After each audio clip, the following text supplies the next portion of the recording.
Welcome to Open Whispers channel. Kindly remember to subscribe to my channel, hit the like button, leave your comments in the comment section, and most importantly, remember to share the video. We had to give you a little quick update on Nnamdi Kanu. But before that, remember, see something, say something, and most importantly, do something. Do not forget that when the secret whispers of a people turn to open whispers, the tyrant should know that his time is up. A few days ago, a court in Nigeria denied the bail application of the leader of the indigenous people of Biafra, Nnamdi Kanu. Remember that this channel has been on a watch out, hoping and praying that justice will be done for Nnamdi Kanu to be released. It's a demand because just like the governor of Benue State, Samuel Aton, called for Nnamdi Kanu's release on the premise that Kanu is a freedom fighter fighting for the emancipation of his people, whereas bandits who are killing and maiming innocent Nigerians have not really been pursued the way they should be pursued. Some of them have been granted amnesty. Boko Haram members who are killing and about to run over Nigeria, some of their members have also been granted amnesty. The question is, was the President of Nigeria, retired General Muhammadu Buhari, right in saying to Boris Johnson in Rwanda or Kigali that Kanu will not be granted bail, and a few days later the case came up and he was denied bail?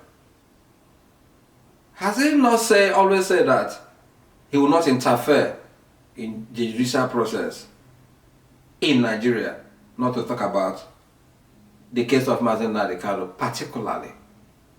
So by saying this in faraway Rwanda, has he been speaking from both sides of his mouth when he promised Ohanaeze Ndigbo of a political solution to Nnamdi Kanu's incarceration? And the governor of Ebonyi State precisely blamed Ohanaeze Ndigbo for their delay in placing on the table the template for the release of Nnamdi Kanu.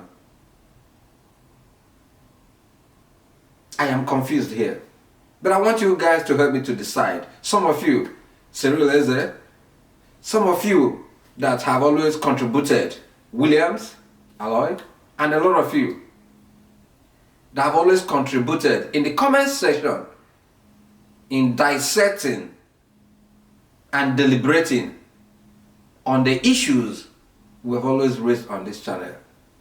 The question is, was the President of Nigeria playing games with the people of the Southeast, especially the elders who met him for a political solution, to make sure that Nnamdi Kanu's case is trashed and his bail granted for him to regain his freedom? Was he playing games? The second thing he did in Kigali, when he visited the memorial for the start of the genocide, where about 250,000 people were buried, the President of Nigeria said that when he was talking about the importance of our Nigerians tolerating themselves, which is commendable, but he said something. He said, we killed ourselves, more than 1 million of ourselves, during the civil war that lasted for 3 years. Who killed who? I've always read that more than 3 million people lost their lives. The people of Southeast. 3 million people. Was the President of Nigeria right in downplaying the genocide that took place in the Southeast by saying that we killed ourselves,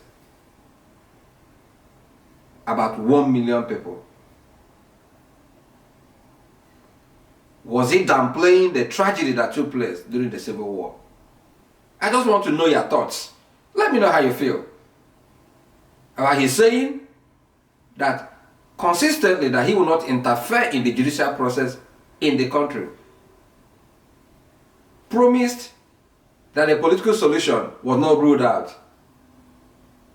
in Nnamdi Kanu's incarceration.